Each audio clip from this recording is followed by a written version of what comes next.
verses 31 to 35. John chapter 13, verses 31 to 35. The title of our message is As I Have Loved You. So in honor of the Lord and the divine author of the scriptures, if you're able, please stand with me as we read the inspired, inerrant, infallible, and authoritative word of the Lord. So John chapter 13, let's read beginning verse 31. When he, referring to Judas, when he had gone out, Jesus said, "Now is the Son of Man glorified, and God is glorified in him. If God is glorified in him, God will also glorify him in himself, and glorify him at once. Little children, yet a little while I am with you. You will seek me, and just as I said to the Jews, so now I also say to you, where I am going, you cannot come. A new commandment I give to you, that you love one another. Just as I have loved you, you also are to love one another. By this all people will know that you are my disciple, if you have love for one another." This is the word of the Lord. Thank you, Let's join our hearts in prayer. Our gracious Heavenly Father, we thank you for the words we have just heard, the very words spoken by your Son, our Lord Jesus Christ. Open our hearts now to receive them with faith and with humility.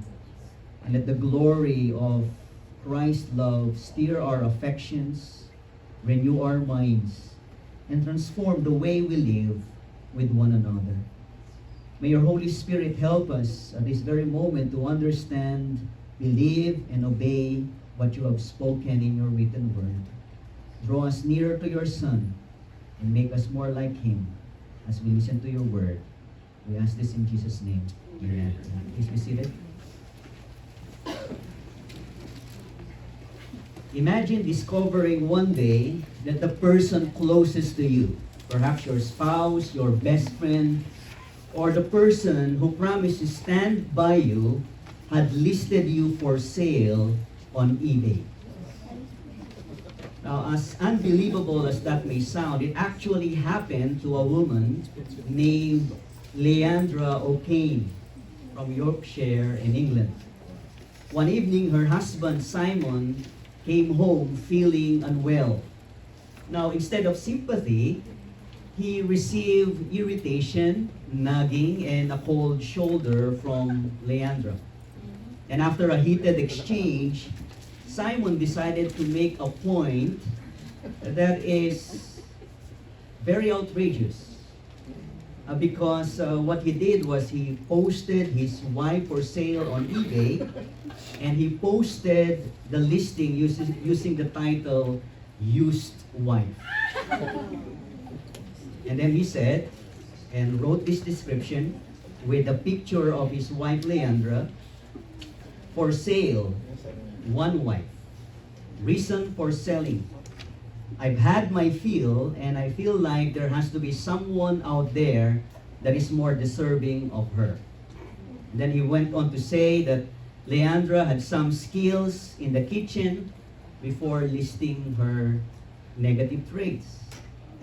He continued to say, "Often makes this noise that cannot be silenced.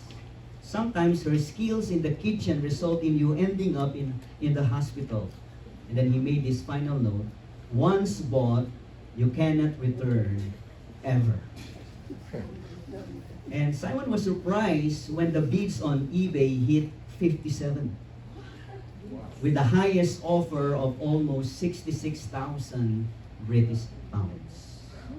Now, that might be a humorous story on the surface, but it exposes something deeply troubling about how the world views and treats love.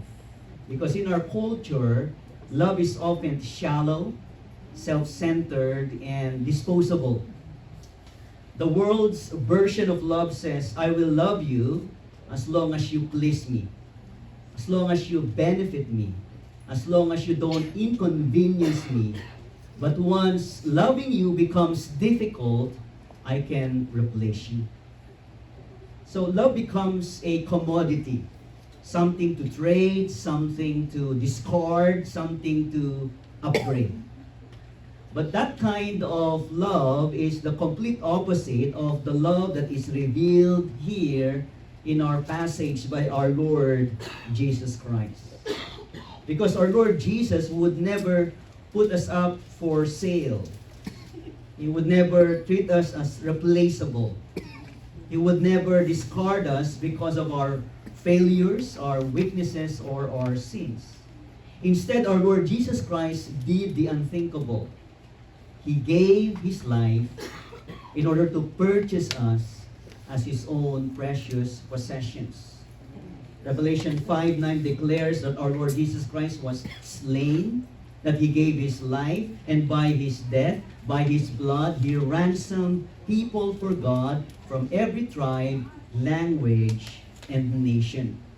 1 Peter 1 verses 18 to 19 declares that our Lord Jesus Christ bought us not with gold or silver, but with His own precious blood.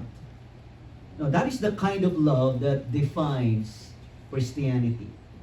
That is the kind of love that saves sinners like us. And that is the kind of love that transforms hearts. And beloved, that is the kind of love that our Lord Jesus Christ calls all of us to have and to display as His disciples and followers. So this passage before us took place on the night before the Lord's crucifixion. And it happened in the upper room where our Lord Jesus Christ gathered His disciples. And here in verse 31, Judas, the one who betrayed our Lord Jesus, already left the room. And as soon as Judas exited, our Lord Jesus Christ began His intimate conversation with His 11 remaining disciples who are true believers in Christ. Now, these are now God's true people. And beginning here in verse 31 up to John chapter 16, we will be looking at what we call our Lord Jesus Christ's upper room discourse. This is His farewell instruction to His 11 disciples and to all of us who are true believers. And He said this, He uttered this instruction in that upper room before He died for His people. And that upper room discourse culminated in John chapter 17 with our Lord's high priestly prayer. Now, in this passage before us, in verses 31 to 35, our Lord Jesus Christ revealed the breathtaking nature of His love for His own, and also the distinguishing mark of His true disciples. Because if you will notice, the dominant theme of these 5 verses is the glory of God and the love of God for His people, which that same kind of love must be lived out by us who follow and love the Lord Jesus Christ. And so, this morning as we reflect on John 13 verses 31 to 35, we will consider the remarkable dimensions of the love of Christ for us.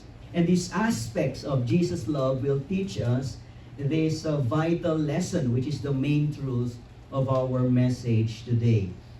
We must love our fellow believers in a way that displays Jesus' transforming grace and makes His gospel visible to the world. So let's read this main truth of our message together. Begin. We must love our fellow believers in a way that displays Jesus' transforming grace and makes His gospel visible to the world. So in order to understand this core truth, the central lesson of our message, let's look at these dimensions, these beautiful features of our Lord's love for His people. The first one is this: the love of Jesus for us is costly and glorious. The love of Jesus for us is costly and glorious. It is costly because it cost His own life.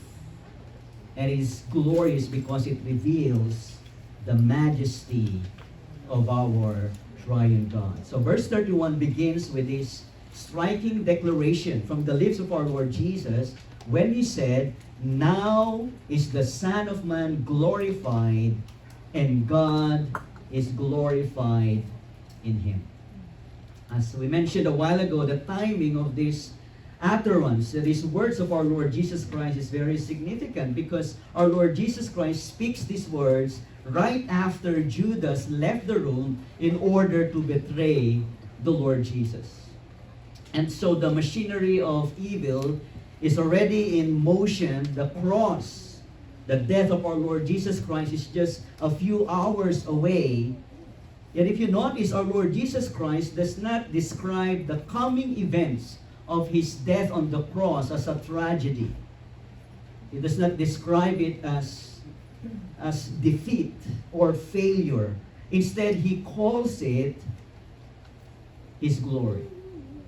In fact, in the form of the verb glorified, that is how the Lord Jesus Christ reveals the glory of the cross, the glory of His death in Calvary. 5 times. Here in verses 31 and 32, the Lord Jesus Christ spoke the words or used the word glorified. And so we must understand then, why did Jesus repeatedly use the word glorify or glory when He is speaking about His death? But to understand that, we must consider what the Bible means by that word glory. And glory literally means heaviness or weightiness. So it refers literally to the weightiness of God. Glory refers to the weight, the majesty, the value, the worth, the splendor of God's being. The glory of God refers to the beauty of His character. It refers to the radiance of the majesty of God. It refers to the worthiness of God that makes Him deserving of all worship. And so in other words, glory simply means the praiseworthiness of God. And so to glorify God is to acknowledge, to rejoice in, and to reflect that greatness and that praiseworthiness of God. And so when Jesus used that word 5 times, He is saying that His impending death on the cross will be the moment when the glory of God would shine most brightly. And if you think about it, it's surprising to hear that from the lips of our Lord Jesus Christ, because the cross or His death in Calvary appears to be the lowest point of His earthly life. I mean, His humiliation. Because that is where He was betrayed, He was humiliated, where He suffered, and when He died, when His enemies mocked Him, when His own friends, His own disciples abandoned Him. They were all scattered when Jesus was on the cross. And during that time, the world, the unbelieving world, assumed that when Jesus died on the cross, His mission was actually an utter failure. And you notice what Jesus declares here in verse 31 and 32. He declares that the cross is actually the hour of His glorification. The hour that God would be glorified. I mean, He said this earlier. If you go back to John chapter 12, verses 23 and 24, we hear the same language from the Lord Jesus Christ when He said, "The hour has come for the Son of Man to be glorified." And when He said the hour has come, He's referring to the hour of His death on the cross. And He said that hour is when the Son of Man would be glorified. And then He explained that a grain of wheat must fall into the earth and die in order to bear fruit. And the principle that Jesus is showing us there when he spoke those words that death must take place before there is fruitfulness. Humiliation first, then glory. So why does then Jesus calls his cross his glorification? Well, the answer really lies in the title that Jesus uses for himself when he said that his hour is the hour of his glorification. Notice what the title Jesus used to refer of himself. What's the title? Now is the what? The Son of Man glorified, and God the Father is glorified in him. Isn't that a familiar title that we often hear from the Lord Jesus Christ when he is referring to himself as we go through the Gospel of John, that he is the Son of Man? It goes back all the way to Daniel chapter 7, verses 13 and 14, where there was this vision about the Son of Man, referring to our Lord Jesus Christ receiving dominion and authority and power and glory from the Ancient of Days, who is God the Father. And so when Jesus uses this title, the Son of Man, to refer to himself, he is actually reminding all of us of his absolute, unrivaled authority as God the Son. Remember when in the Gospel of Mark, that title, Son of Man, is used by the Lord Jesus Christ. He says the Son of Man has authority to forgive sins. Mark 2 verse 10. That he has authority even over the Sabbath.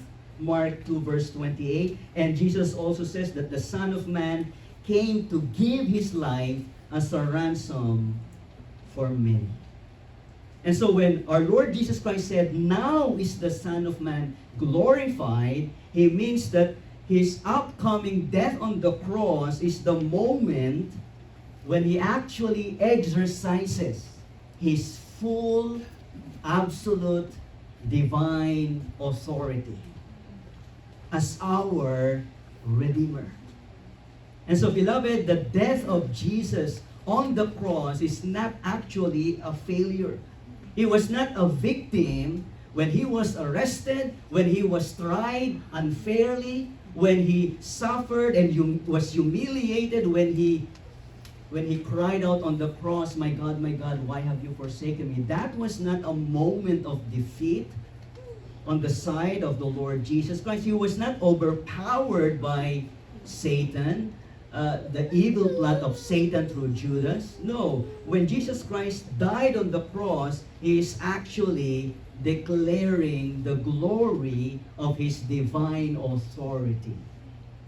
That on the cross, our Lord Jesus Christ exercises his unrivaled power and absolute authority to defeat sin, to defeat death, and to defeat the evil one on our behalf, so that he could purchase us and possess us as his own precious people and give us the gift of eternal salvation.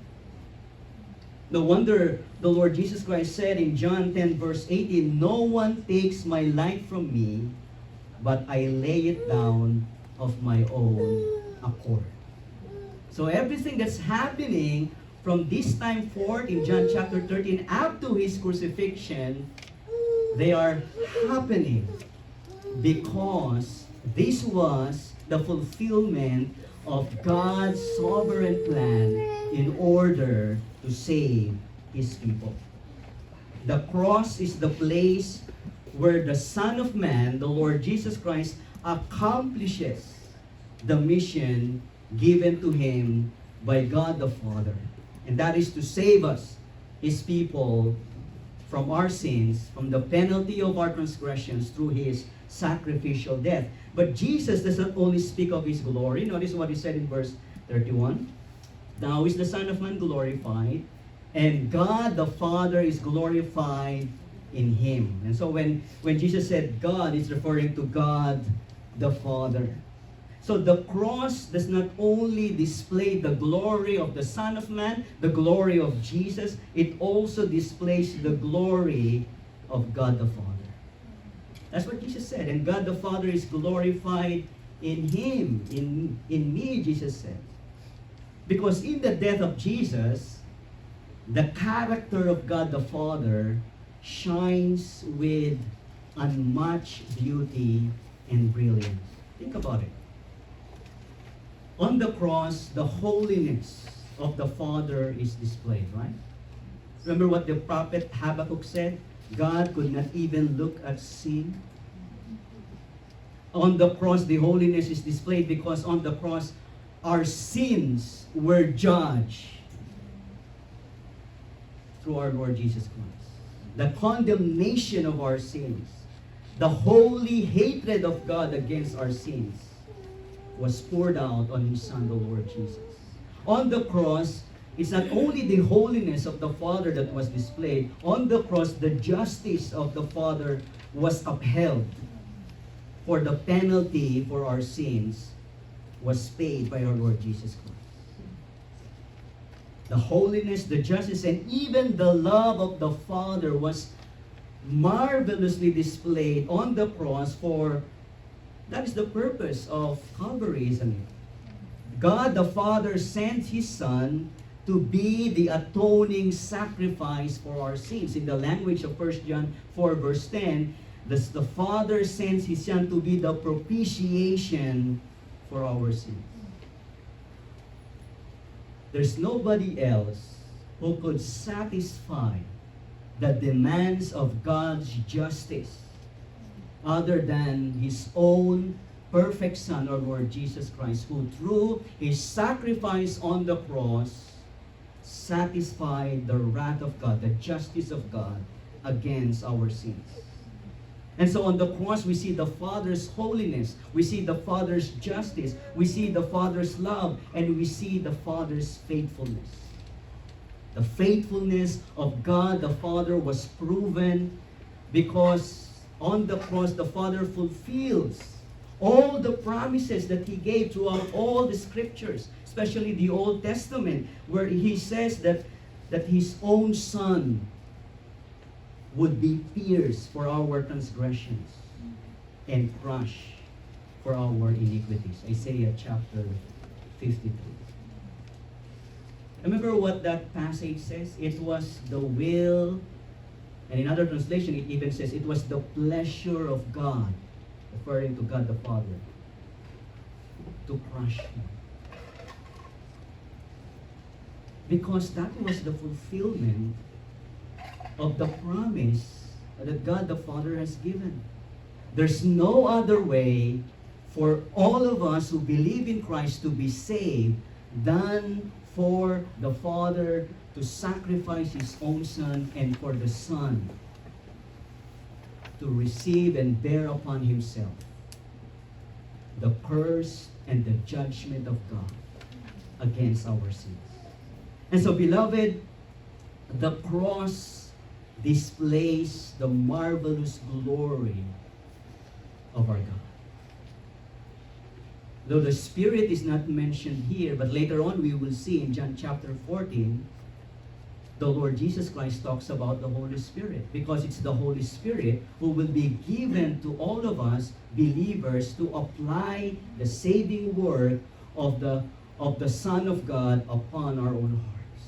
And so when you think about the cross, while the world, the unbelieving world, looks at it as failure, as defeat, no, in the eyes of God, it's a declaration of the glory of the Father, the glory of the Son, and the glory of the Holy Spirit. So the cross, beloved, is essentially a Trinitarian glory. It is a Trinitarian victory because on the cross, the Father is glorified when His love for us was displayed in sending His Son. The Son of God was glorified when He bore upon Himself our sins in obedience, in perfect obedience to the will of His Father. And the Spirit is glorified as He applies that saving work of Christ upon the lives of those of us who place our trust in Jesus. No wonder why Jesus said, now is the Son of God glorified, and God the Father is glorified in Him. And then Jesus continues in verse 32, and he said, if God is glorified in him, in the Son, in Jesus, God the Father will also glorify him in himself and glorify him, what's the next phrase? At once. Immediately. And what is Jesus referring here to? It's referring here to his resurrection and his ascension, right? Because the Father will glorify the Son by raising him from the dead, and then by welcoming him into his very presence when he seat his own Son, Jesus Christ, at his very right hand, and gave him the name that is above every name. And that is exactly the fulfillment of Jesus' prayer, as we will later on learn in John chapter 17, verse 5, where Jesus prayed to the Father, Father, glorify me in your own presence with the glory that I had with you before the world existed. And so when Jesus said, the Father will glorify him at once, he means to say that the Father will not delay. Because on the third day, Jesus will be raised from the grave.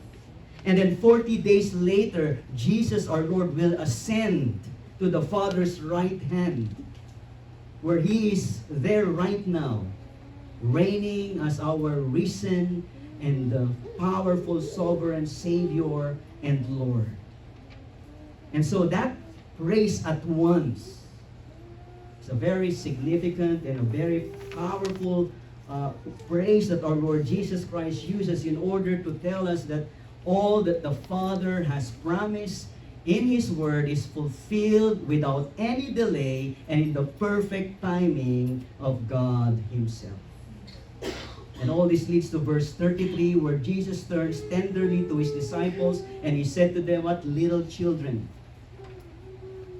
That's the only time that our Lord Jesus Christ used that term to refer to His disciples, to refer to His people, little children. A very tender term of affection, indicating Jesus' gentle affection and love for us, His true people. Why did Jesus say this? Little children, yet a little while I am with you. Because He knows that the hearts of His 11 disciples would be filled with so much fear and even confusion, especially when they witness the Lord Jesus Christ hanging on the cross. Jesus knows that their hearts are troubled. He knows that the disciples cannot imagine life without the physical presence of our Lord Jesus Christ. And that's why Jesus tells them, little children, yet a little while I am with you. You will seek me, and just as I said to the Jews, referring to the unbelieving Jews, especially the unbelieving religious leaders, just as I said to the Jews, so now I say to you, where I am going, you cannot come. So earlier in His ministry in John chapter 7, in John chapter 8, our Lord Jesus Christ had said the same words to the unbelieving Jews when He said, you will seek me, but where I am going, you cannot come. For those unbelieving Jews who persistently reject our Lord Jesus Christ, that statement was a solemn warning. Because they had refused to believe in Jesus, they would not be able to follow Jesus to the place where He would go after the cross, which is the Father's presence in heaven. Because their unbelief had barred them from entering the heavenly presence of God. They would die in their sins because of their rejection of Christ, and they would not enter the glory that Christ would secure for His true believers. But when our Lord Jesus Christ repeats those words to His disciples this time, in John 13, verse 33, the meaning is different. Our Lord is not shutting them out. Our Lord is actually preparing them. For the unbelieving Jews who were persisting in their rejection of Christ, that phrase, "you cannot come to where I'm going," meant never. They would never ever come to the very presence of Christ in heaven because of their unbelief. But for his true disciples, when Jesus said, "you cannot come," it means not yet. Not yet. You see, the path to the cross, Jesus' death in Calvary, is his alone to go through. Because only Jesus can bear the wrath of God on account of the sins of his people. Only Jesus can offer himself as the perfect Lamb of God. Only Jesus can rise from the grave as he defeats death. But later, his true disciples will follow him into eternal glory in heaven. But for now, at this moment in John 13, the disciples must remain on earth. And that's why their sorrow here is real, intense. And in fact, as we go to our next section in this passage, in John chapter 13, Peter will protest. You will hear Peter's protest. The disciples will wrestle with fear, with confusion, with grief when they see their master dying on the cross. But here, Jesus wants them to understand that his departure is not abandonment.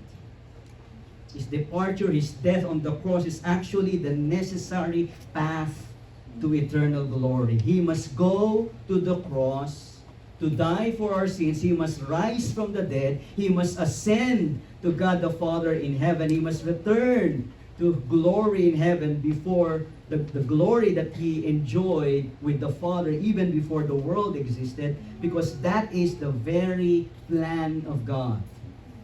And that plan is for the supreme glory of God and the eternal good of his people. So what does this reveal about the love of Jesus?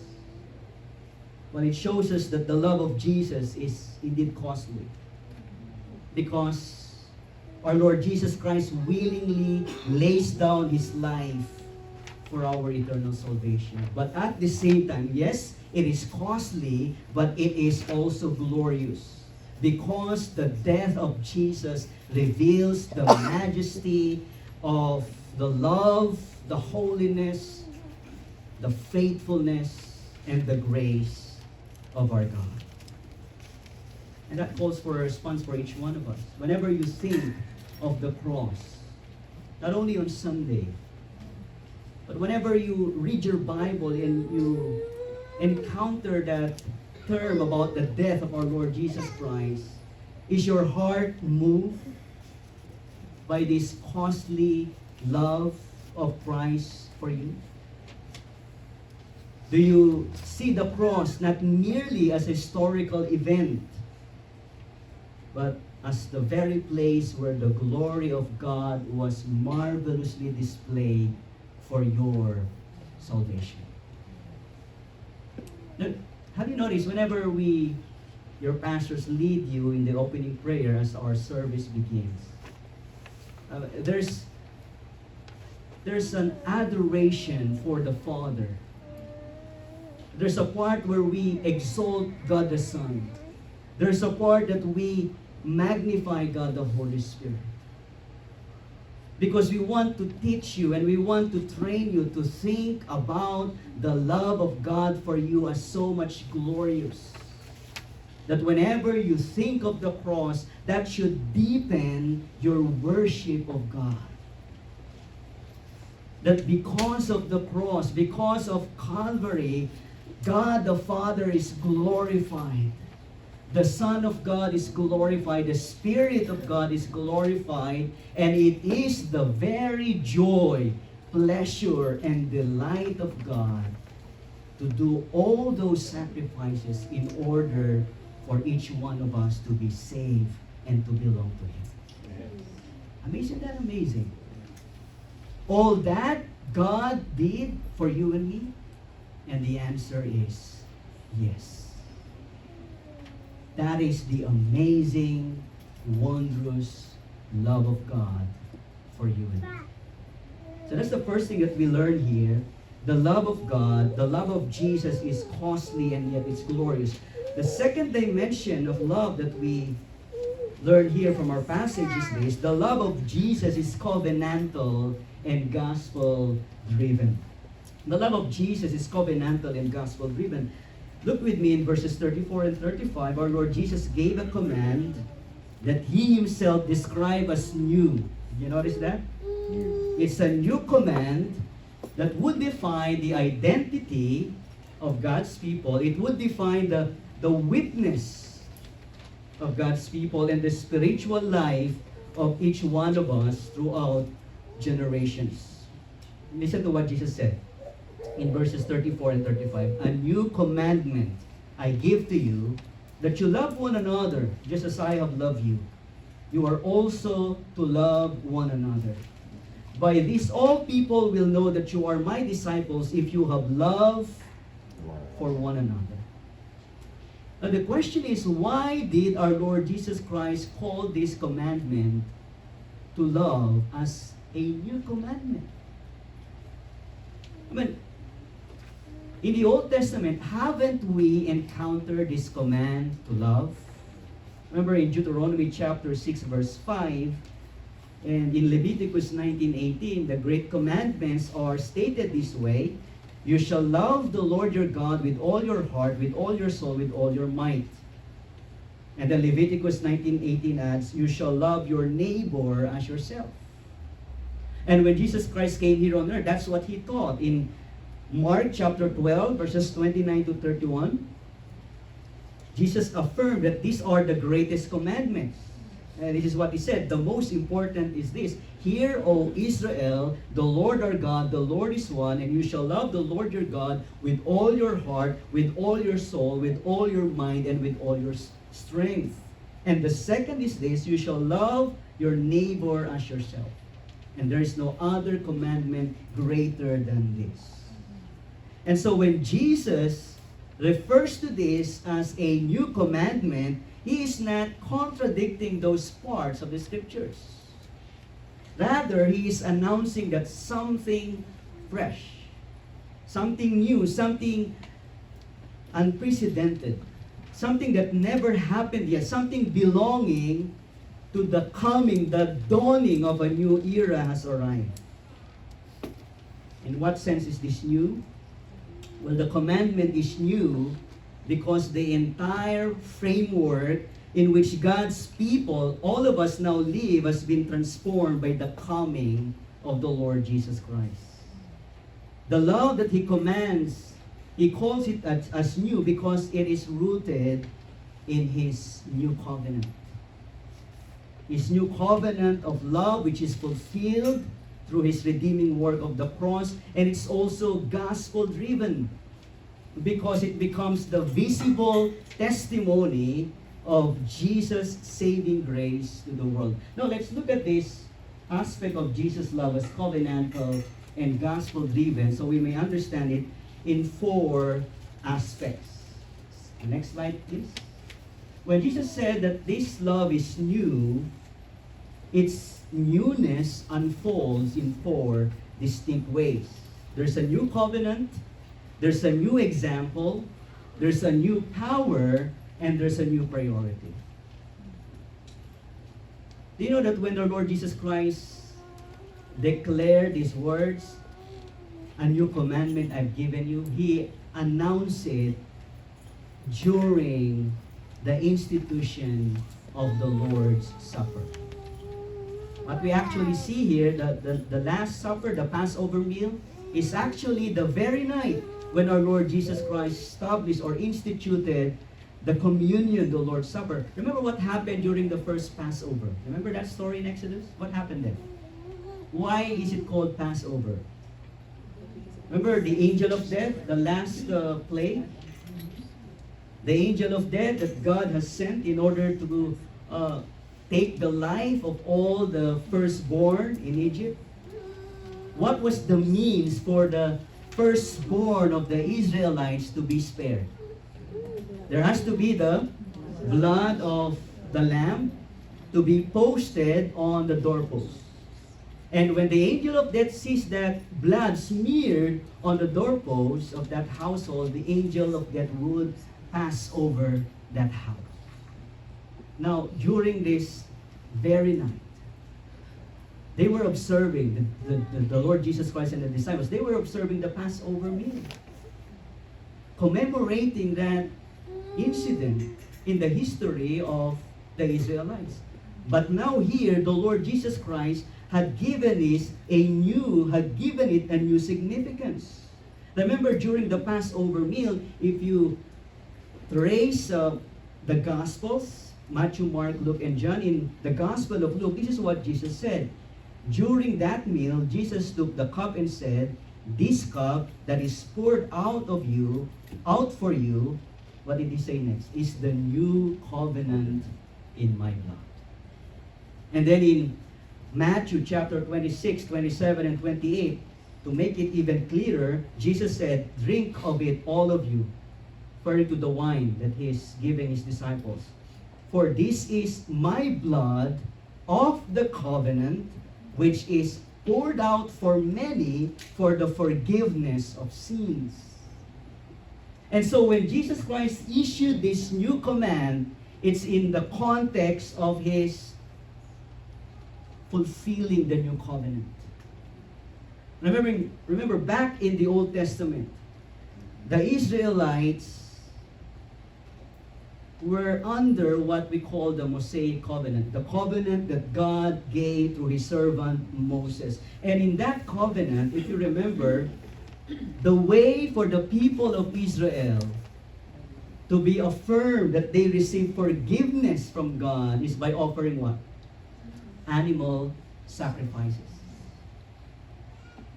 But when Jesus came, and when he announced this new covenant, when he fulfilled this new covenant, it's no longer those animal sacrifices that would be required, because they only point to the ultimate sacrifice, to the ultimate death that will be poured out for the forgiveness of our sins. And that is the sacrificial death of our Lord Jesus Christ. Under the old covenant, under the old Mosaic covenant, the blood of the animals simply covers sins temporarily, but this new covenant, under our Lord Jesus Christ, his own blood, his own death, would secure once and for all the forgiveness of all of our sins. That by that single sacrifice of the Lord Jesus Christ as the perfect Lamb of God, all of our sins, past, present, and future, are all covered, are all washed away by the very death of the Lord Jesus Christ on the cross of Calvary. And that is why Jesus said, "This is a new command I am giving you, because this is given to you along the context of the fulfillment of my new covenant with my people, where through my death I would secure the forgiveness of all your sins." And then there's also a new example. A new example, that's the second aspect of the newness of this command. And what is that new example? Remember, the old command says, "Love your neighbor as yourself." Now, what does that mean? It only echoes the golden rule that Jesus uttered. Remember in Matthew 7 verse 12, "So in everything, do to others what you would have them do to you. For this sums up the law and the prophets." And so when Jesus said, "Love others as you love yourself," when the Word of God says that, that means to say that, treat others as you want to be treated. But then here, when Jesus gave the new commandment, it has a higher pattern. And the higher pattern is what Jesus said, "Just as I have loved you, love one another." So what's the new pattern now? The new pattern is higher because the example is the Lord Jesus Christ. The Lord is calling us not only to love others as we want to be loved, not only to treat others as we want to be treated, we are now to love others more than we love ourselves. We are now to love others more than we treat ourselves. We are now to love others as Jesus has loved His own people. And so the new example, the new pattern, the new model is no other than the Lord Jesus Christ Himself. Do you understand that it's a higher and deeper model and example?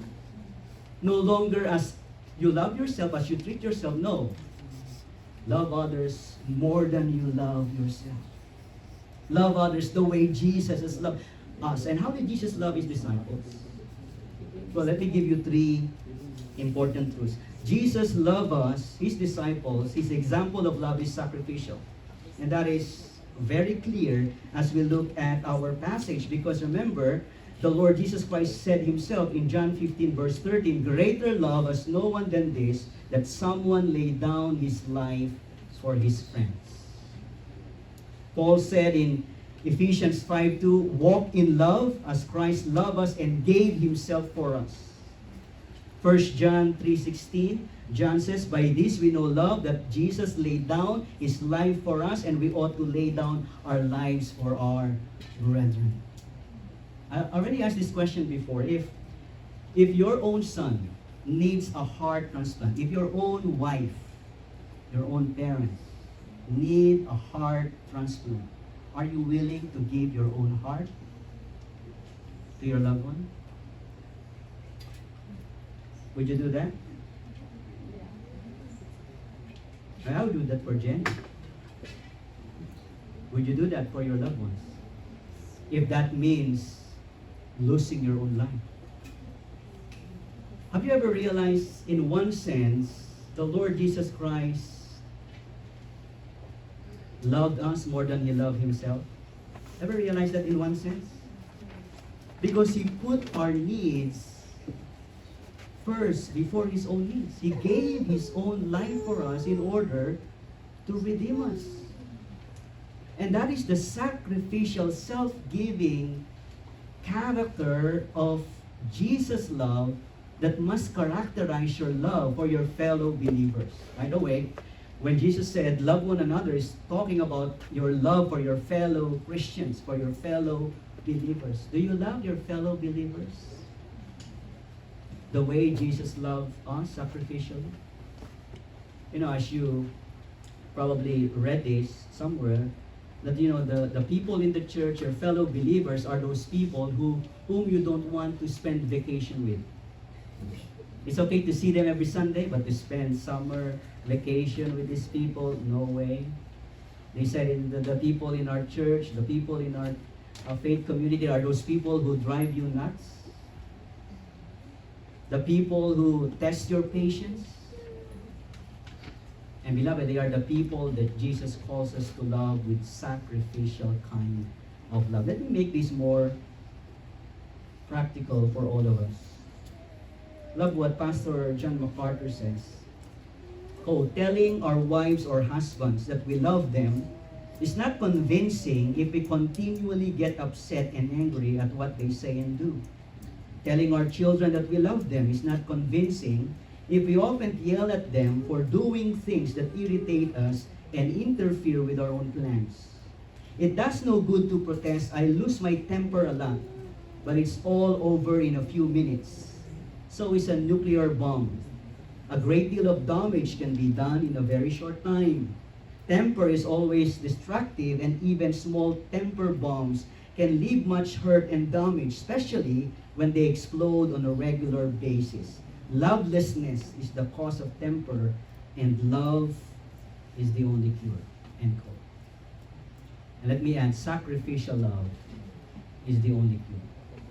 Because when Jesus calls you to love your fellow believers, and we should start at home, your fellow believer, your Christian wife, your Christian parents, your Christian children, those in your family family members who are also believers, Jesus said you have to love them sacrificially.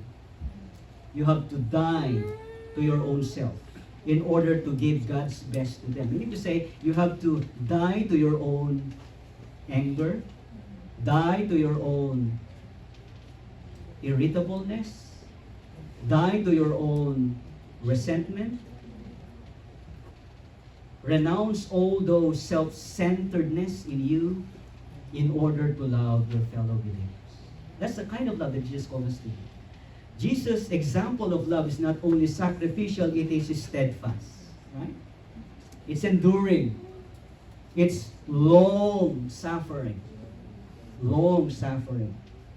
I mean, look at how Jesus treated his own disciples. He's very patient with them, isn't he?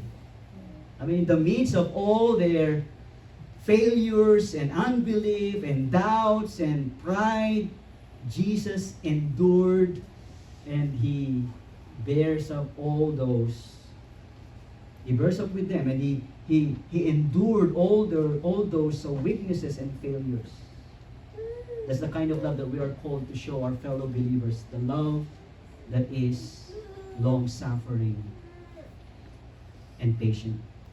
Yesterday, we had our couples fellowship. It's kind of an intimate group that met.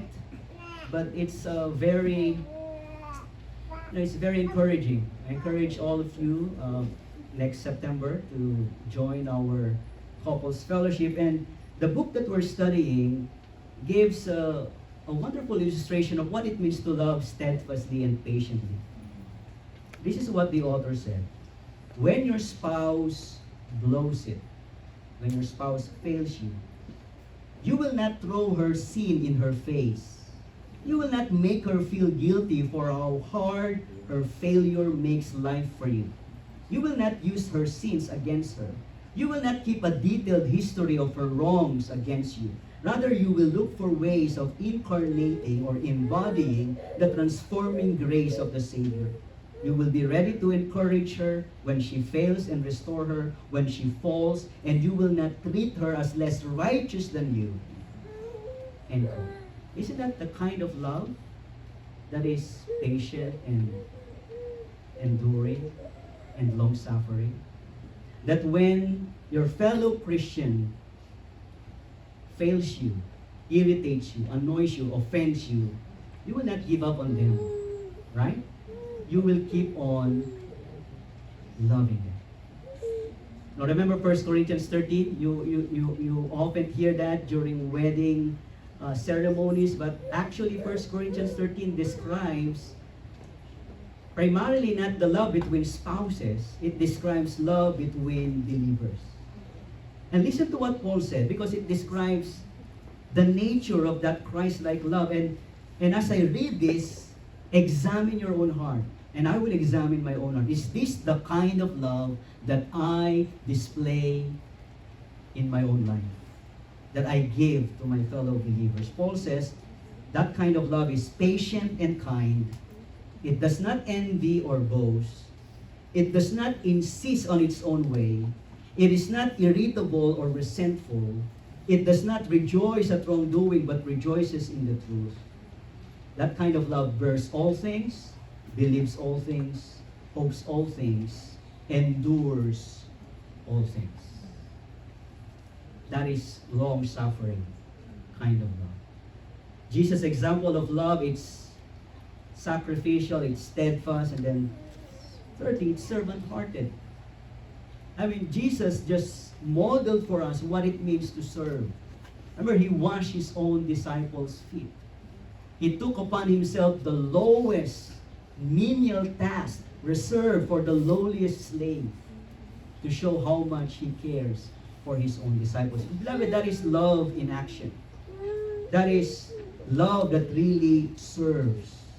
Remember what 1 John 3:17-18 says, if anyone has the world's goods and sees his brother in need, yet closes his heart against him, how does God's love abide in him?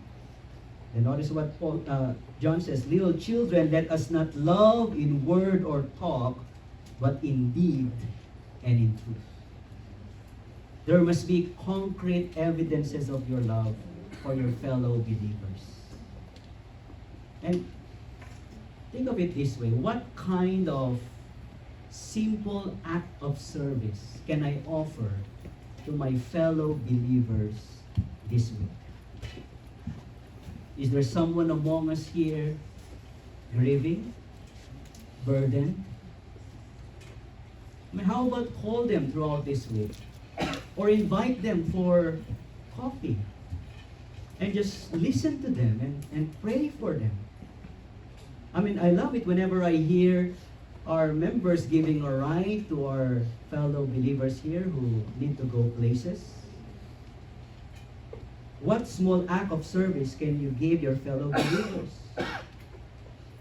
Anybody here needs encouragement? I guess all of us do.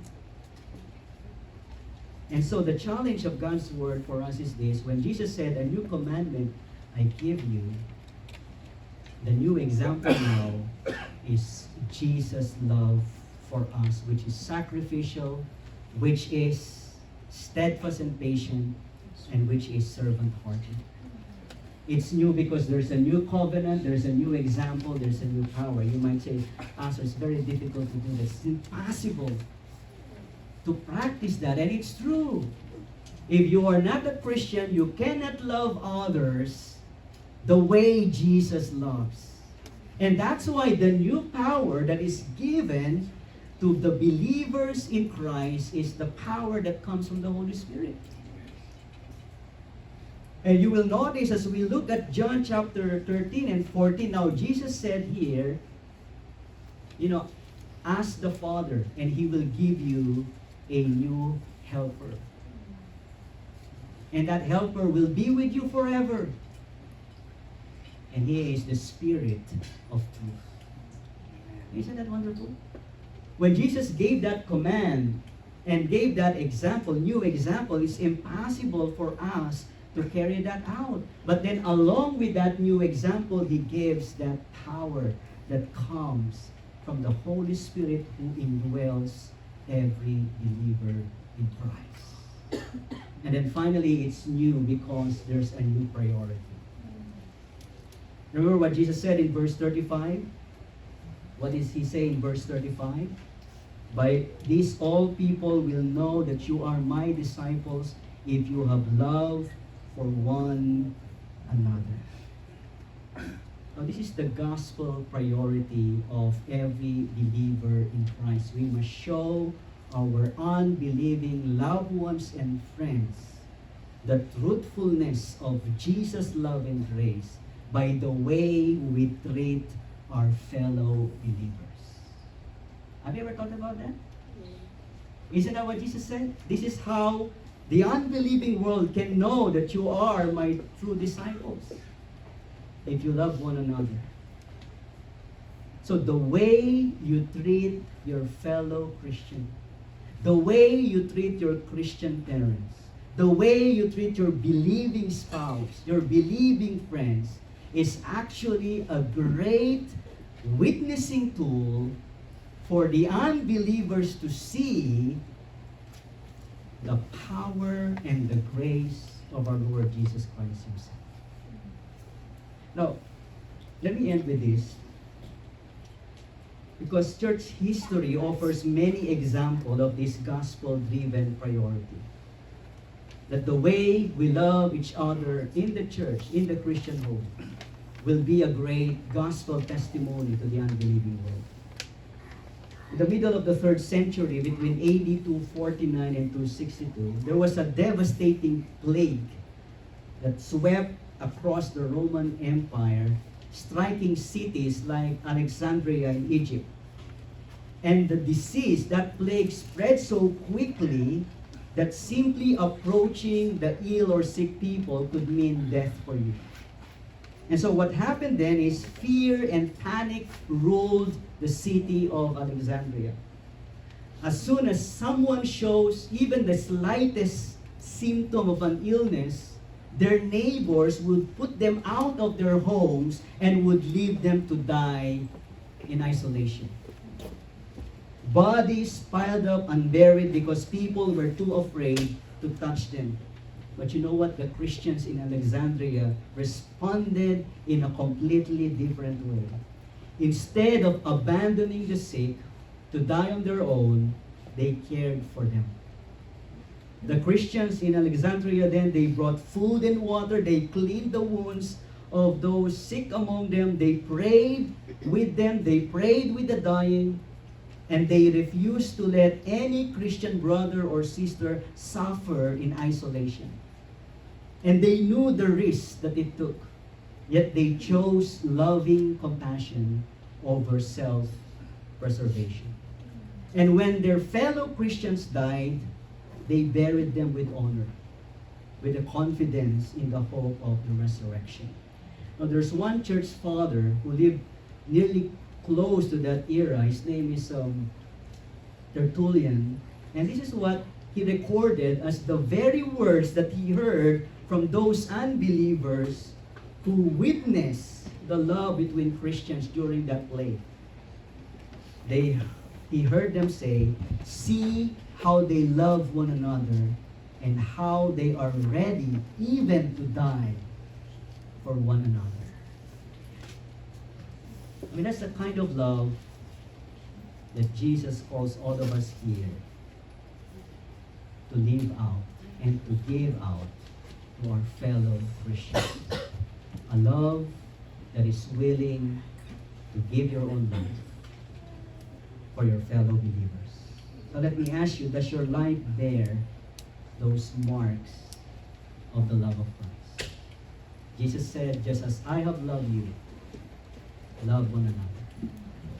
Our Heavenly Father, we thank you this morning for this challenging yet encouraging instruction from your word. We come before you humbled by the love that you have shown us in your Son, our Lord Jesus Christ.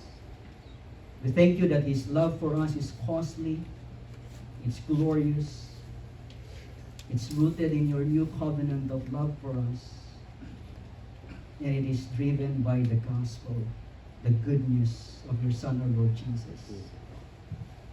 We thank you, Lord, that even though our love for you and love for others often falls short, and you are always patient with us, you are always compassionate.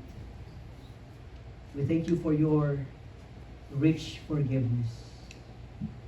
Cleanse us, Father, from our lack of love, from our cold hearts, from our resentful hearts, from indifference, from the pride that keeps us from laying down our lives for our fellow believers. We thank you for your Holy Spirit, whom you have poured out upon us and gave us, indwelling now within us. He's the one who empowers us to live out this love of Christ and give it out to our fellow believers. And so, Father, we pray that we would be a people who would reflect that love. We would be a church known for that kind of sacrificial and steadfast and servant-hearted love. Let our own marriage, we pray that our own homes be marked by that love. That our own friendships with our fellow believers would be marked by self-giving devotion and forgiveness. That the love here in our church would be so real and so radiant that the watching world, even our own unbelieving loved ones and friends, would say, "I may not share your beliefs, but I cannot deny the way that you love." And that kind of love can only come from the Lord Jesus Christ. Help us, dear God, to embody and to practice His love as we have received it from you. In Jesus' name we pray, and God's people say, Amen. Amen.